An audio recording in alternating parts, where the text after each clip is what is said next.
Alright, so it is the 20th of April, 1 AM 2024, and I'm just making this video because I just wanted to jot down my thoughts. I feel like I've got a good clear momentum going.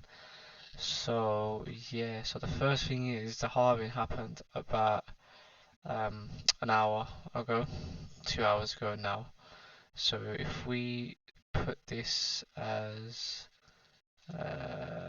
such, so okay, this is the halving, put that there.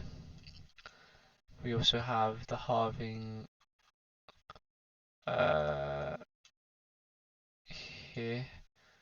Oh, this is not the best chart to be. Okay, we've got a better chart here, yeah.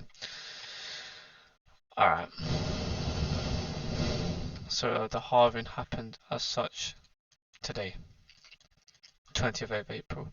So we have Bitcoin halving dates.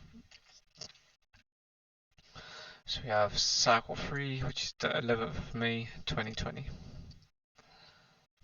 So we have 11th of May 2020, which is here.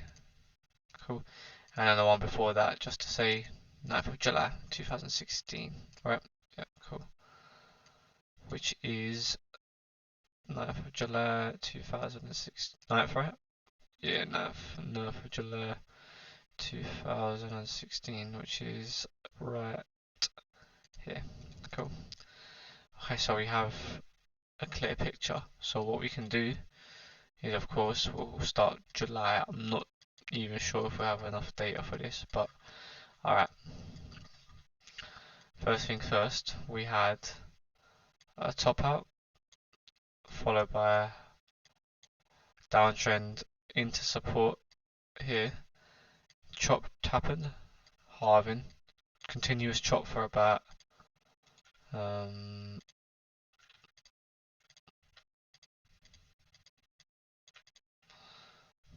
bloody hell, for about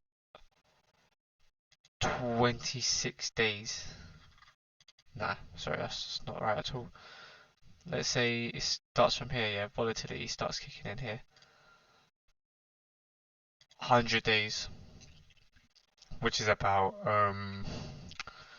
what's that in weeks? 106 days in weeks is 15. If you, that's not really, we'll say this here, yeah.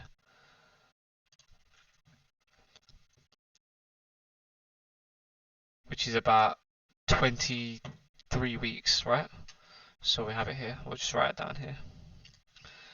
23 weeks post halving, yep. This is 2016 halving, right?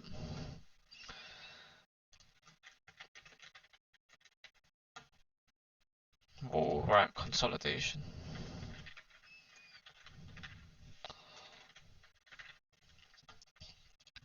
Cool, so we have this, yeah? So remember we had top out, downtrend support, and then chop basically, right? So now we'll go into 2020, which is here, right?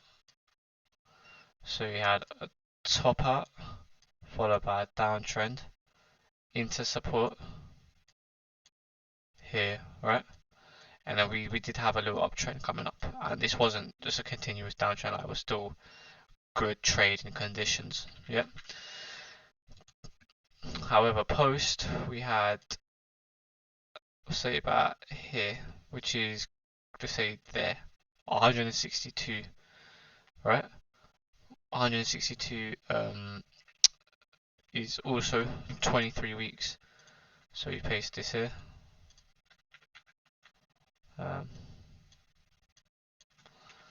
Consolidation, 23 weeks. And this is the 2020 halving, right? So the main premise is after the halving, the consolidation is likely, you know? So retest is the range highs here, and then over here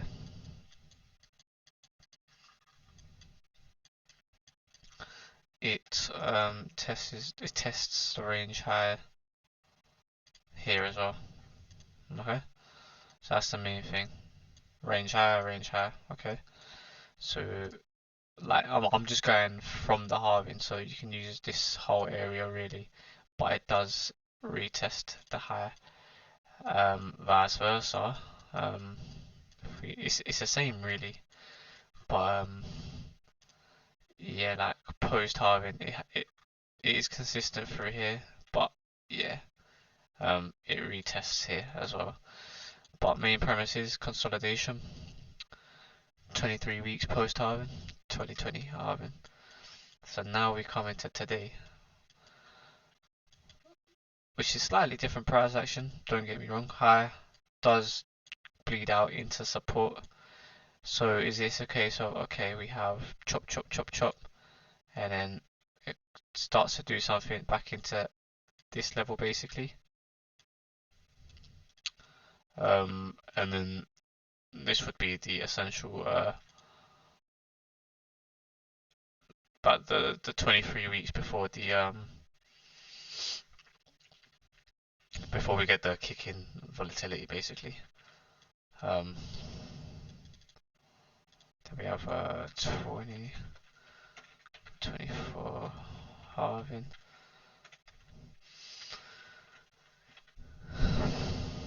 That's the main thing I want to look out for. I do believe that it will be a gradual chop into specifically this area if you just get like a thing, and then 23 weeks will bring us right into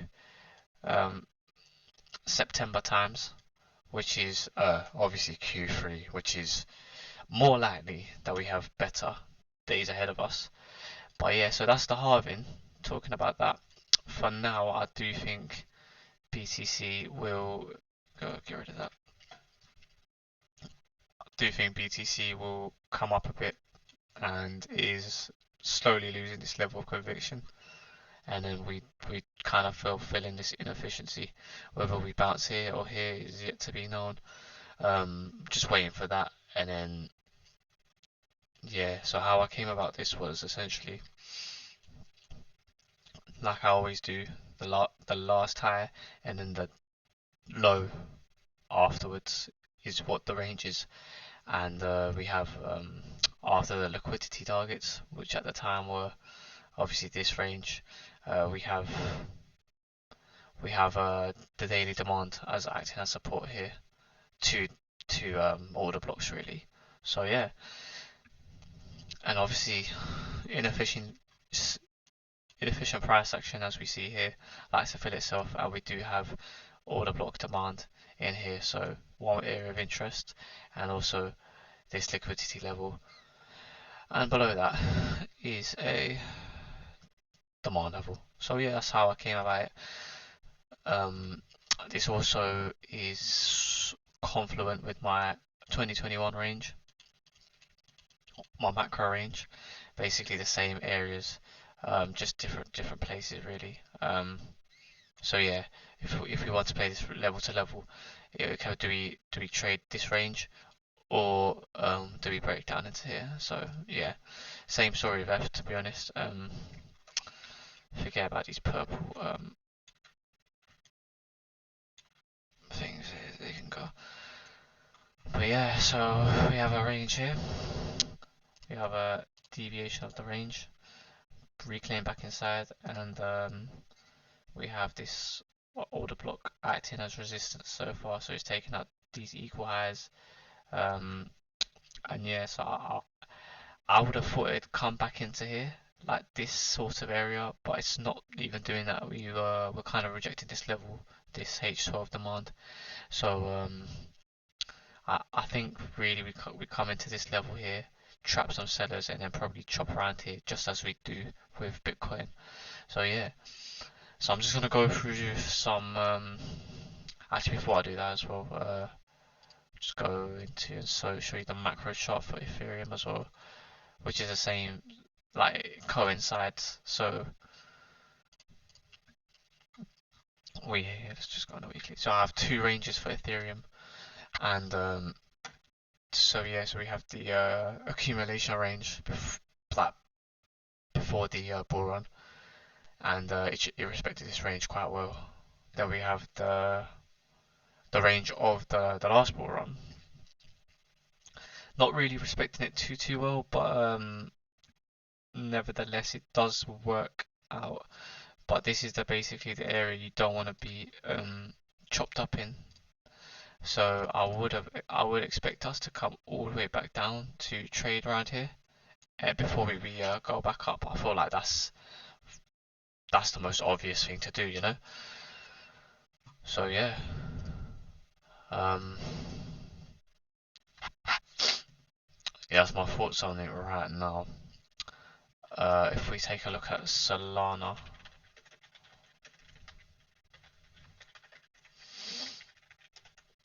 as well, um, simple shit really. We got this range, the last high at the time, followed by the last swing low, and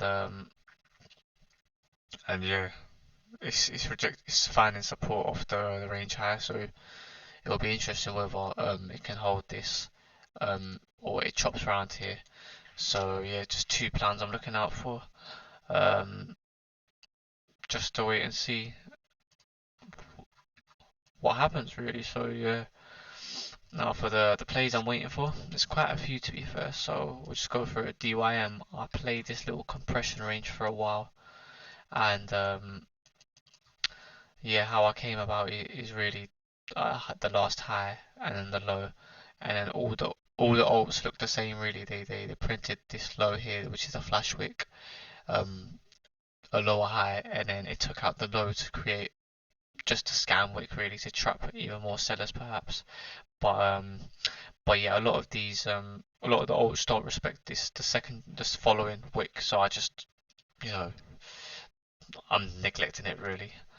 But yeah, so the mid range was holding up, so I played this up down up I think, but it's broken out of this little compression range as well.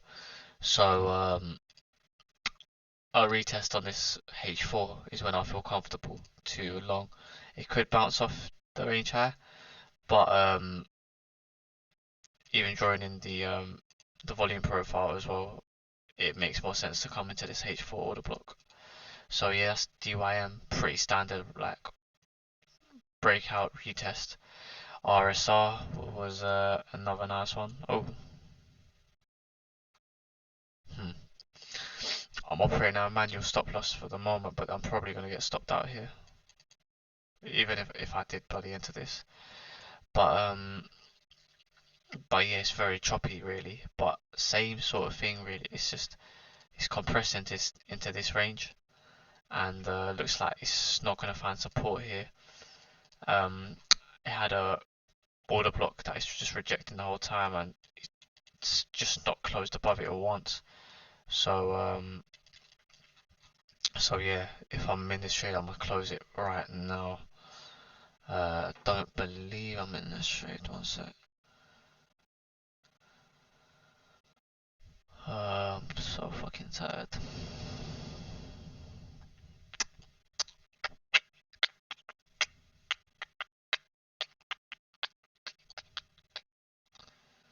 Oh, so where you at?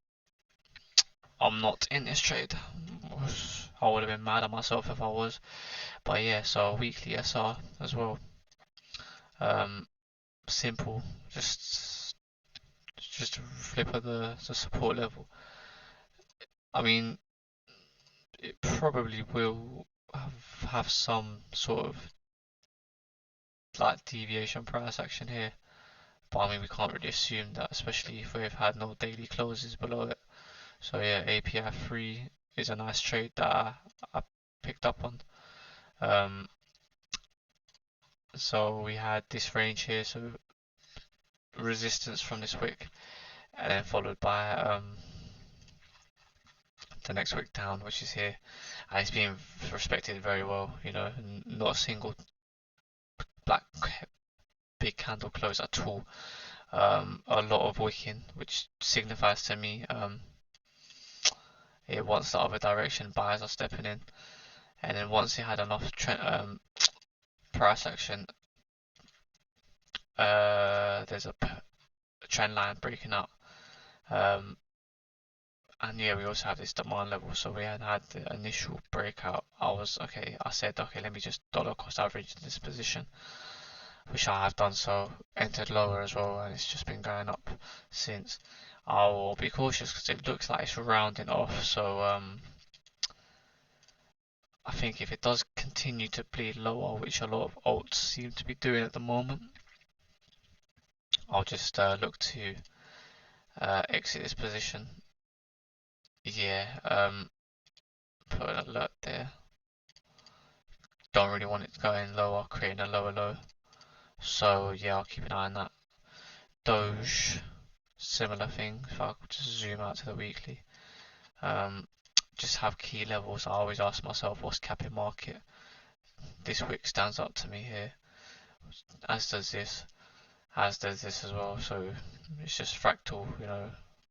You've got support, like rapid influxes of buyers stepping in at these levels. So it's points of interest for me. So yeah, I just base the game off that. If I drop into the daily, you can mark out another range here. It doesn't really come as any use, so it's compressed into a smaller range. So essentially, you can just draw a volume profile here as well. You can see it does kind of act as a support and resistance flip. So we have rejection, come back in, rejection, support. It's kind of just cutting through the mess. So yeah, we have a high, we have a low, creating that range. You could have also done this as well, but at the time they were both the points of liquidity. So it took out the liquidity. It's breaking market structure out of sorts. It's you have the low high, lower low. We have the low high, lower low. If it breaks this high, holds. That's good. Clear resistance here as well. If you draw the here, yep. And then we have a liquidity target here with the demand here. So I just thought I'd target the highs here. If I see rejection coming off here, I'd like to sell there as well. But yeah, it's coming out this compression here, and if you go even like smaller, there was a at the time there was a good pennant, not pennant, trend line. So yeah, Manta, another one, easy to identify. So we have the wick, so we establish our range, the low, the next high preceding. Normally what I do is take the low and then the high preceding after that, but this, like I said, the wicks just kind of work it in like this. You could do it like that as well. It's the same thing though, isn't it? It doesn't really matter because the point of interest is the same. But if I put my volume profile, it coincides exactly with the market structure break. So what I'd like to see, this is kind of doing a boom boom, but if I get rid of this stupid line, to be fair, that's like exactly what the line is. Bloody, that's scary. Anyway, I would like to see it reclaim the range with support, and then I like to enter on the retest of the market structure break. I think so. Yeah, it's just a deviation of the range. It fills in this week. So yeah, just want to check something else actually. If I do bang bang, hmm.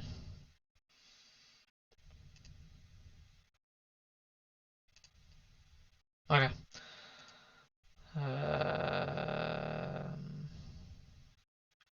Okay, cool. Anything else I want to talk about? Anything else? Quickly look at that.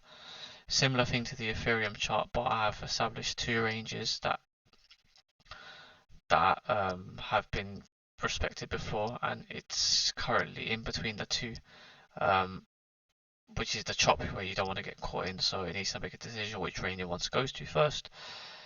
Zeta, it's within a range established, and yeah, so we have all this above a new range per se. Here, this is a very disgusting chart though, I'll be honest. Very disgusting. But there could be an easy play if it just, decides to, whoops, if it just decides to just shoot up here. But for now, I'm not really touching it. Manta, we already saw DYDX, did I say anything about that?